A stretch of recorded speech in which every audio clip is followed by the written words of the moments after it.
கூட்டணி முடிவு செய்யப்பட்டது. இப்போ தொகுதிகள் தான் பிரச்சனை.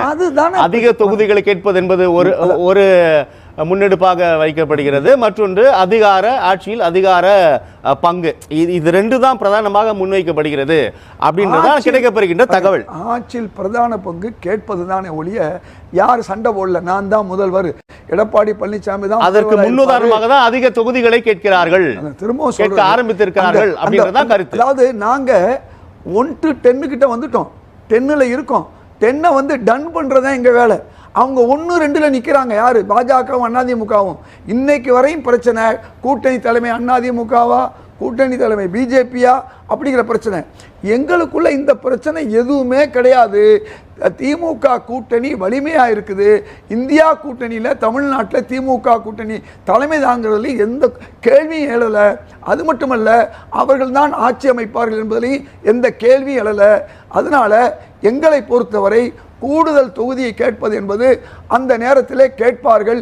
இருந்தாலும் சுமூகமாக பேசி முடிவு செய்வார்கள். தொகுதி மாறுதல் இருக்கலாம். ஒரு தொகுதியிலிருந்து இன்னொரு தொகுதி திமுக வந்து காங்கிரஸ் தொகுதியை கேட்கலாம், காங்கிரஸ் திமுக தொகுதியை கேட்கலாம். இவையெல்லாம் நீங்க சொல்லக்கூடிய ஜனவரி அல்ல, பிப்ரவரி மார்ச்சில் பேச வேண்டிய ஒரு விஷயம். அதை வந்து நம்ம முன்னே பேச வேண்டிய அவசியம் இல்லை. கேட்பது என்பது இப்போ நீங்க பார்த்துக்குங்க, திராவிட முன்னேற்ற கழகத்துடைய தலைமையிலான ஆட்சியாக இருந்தாலும் காங்கிரஸ் பல விஷயங்களில் பிரச்சனைகளை திமுகவுக்கு சொல்லுது, கம்யூனிஸ்ட் கட்சி சொல்லுது, நம்முடைய விசிகா சொல்லுது. இங்கே இருக்கக்கூடிய ஒவ்வொரு கட்சிகளும் அதனுடைய பிரச்சனை சொல்லுது. இப்போ முஸ்லீம் கட்சிகள் என்ன சொல்லுது? எங்களுக்கு ஒரு கல்லூரி வேணும், வக்ஃப் போர்டு கல்லூரி, 2வது கல்லூரி வேணும்னு பேசியிருக்காங்க. எங்களுக்கு வந்து 3% இன்னும் ஒரு 1.5% வேணும், இல்லைன்னா இன்னொரு 0.5% 4% கொடுத்தா நியாயமாக இருக்கும். ஏன்னா அந்த இடஒதுக்கீடுங்கிறது என் தலைமையிலான மாநாட்டில் வந்து கலைஞர் அவர்கள் அறிவித்தார்கள் என்பது எல்லாருக்கும் தெரியும். என்னுடைய இல்ல திருமணத்துக்கு வந்த கலைஞர் அவர்கள் நான் 5 விழுக்காடு தர்றேன்னு வாக்குறுதி கொடுத்தாரு. இதை நாங்கள் கேட்டுக்கிட்டு இருக்கோம். அது வேற விஷயம். எங்களுக்குள்ள உள்ள உரிமைகளை கேட்பது என்பது வேறு விஷயம். இன்னைக்கு விசிகா கேட்கக்கூடிய விஷயங்கள் வேறு. இது கூட்டணிக்குள் இருக்கக்கூடிய பிரச்சனை. அதே நேரத்தில் மக்கள் பிரச்சனை எதுவாக இருந்தாலும் நாங்கள் என்ன செய்கிறோம், அது 12 மணி நேரம் வேலைன்னு வரும்பொழுது நாங்கள் கூட்டணி கட்சிகள் ஆட்சிக்கு எதிராக நாங்கள் இந்த சொல்கிறோம், எடுத்து சொல்கிறோம்.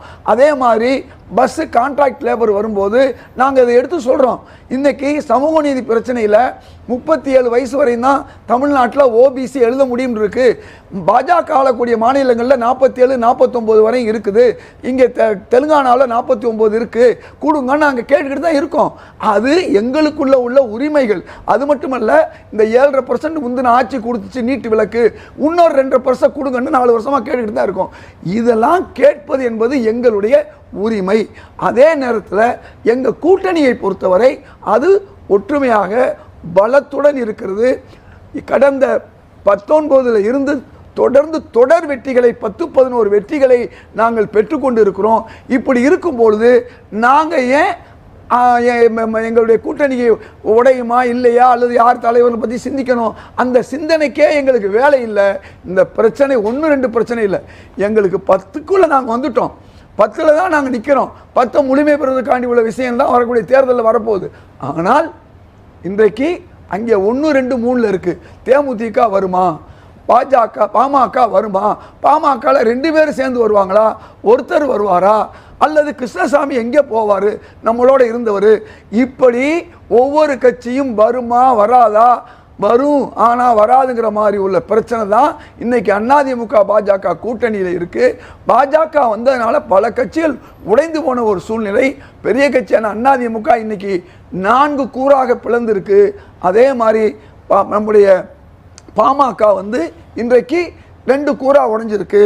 இப்படி ஒவ்வொரு கட்சிகளும் உடைஞ்சிருக்கிறதுக்கு காரணம் யாருன்னு சொன்னா பிஜேபி. அதையெல்லாம் பார்த்துதான், அதையெல்லாம் கவனத்தில் வைத்துக் கொண்டுதான் உங்களுக்கான கூட்டணி தொகுதியில் ஒதுக்குவார்கள் திமுக அப்படின்னு புரிஞ்சுக்கலாமா?